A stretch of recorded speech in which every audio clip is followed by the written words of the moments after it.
এর আগে এরকম বাচ্চাদের নিয়ে কোনো প্রতিযোগিতায় আমার যাওয়া হয় নাই। তো আমি কালকে শুটিংয়ে ছিলাম, ফিরছি ভোর 4টার দিকে আর কি। তারপরও এই যে স্বাধীনতার মাসে স্বাধীনতা নিয়ে অঙ্কন প্রতিযোগিতা, এটা আমার কাছে মানে যেহেতু নিজের বাচ্চা অংশগ্রহণ করতে চাচ্ছে, একটা অদ্ভুত খুব ভালো লাগার থেকে আমি আসছি আর কি। আমার কাছে মনে হচ্ছে যে যেসব গার্জিয়ানরা আসছে এখানে তাদের সন্তানদের নিয়ে এটা আনন্দমুখর পরিবেশে সবাই আনন্দ করতে করতেই আমরা যারা ঘোরাফেরা করছি, একটা আনন্দ কিন্তু আমাদের মধ্যে আছে। এই ধরনের প্রতিযোগিতা আগেও ছিল, ভবিষ্যতেও থাকবে।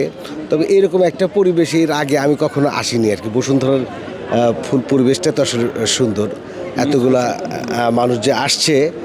এক্সট্রিম মশার কয়েল প্ল্যান্ট ফাইবার দিয়ে তৈরি, তাই সহজে ভাঙে না, সুগন্ধিযুক্ত ও নিরবিচ্ছিন্নভাবে জ্বলে। ডেঙ্গু, চিকুনগুনিয়া বাহি সহ যে কোনো মশার বিরুদ্ধে দেয় এক্সট্রিম সুরক্ষা। তারা বেশ নিরাপত্তা বোধও করছে এবং বাচ্চারা ভিতরে এখন অংশগ্রহণ করছে, ছবি আঁকছে, আমরা বসে আছি, একটা অন্যরকম আনন্দ ফিল করছি আমি ব্যক্তিগতভাবে আর কি।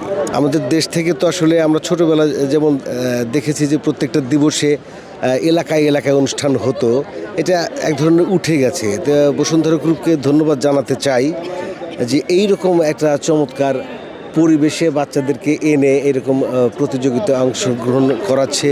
এবং আমরা যে ভেতরে আসলাম, একটা অন্যরকম পরিবেশ এখানে বজায় ছিল, যেটা আমার মনে হয় অন্য কোনো এরিয়াতে করলে এই পরিবেশটা পাইতো না বা আমরা পেতাম না।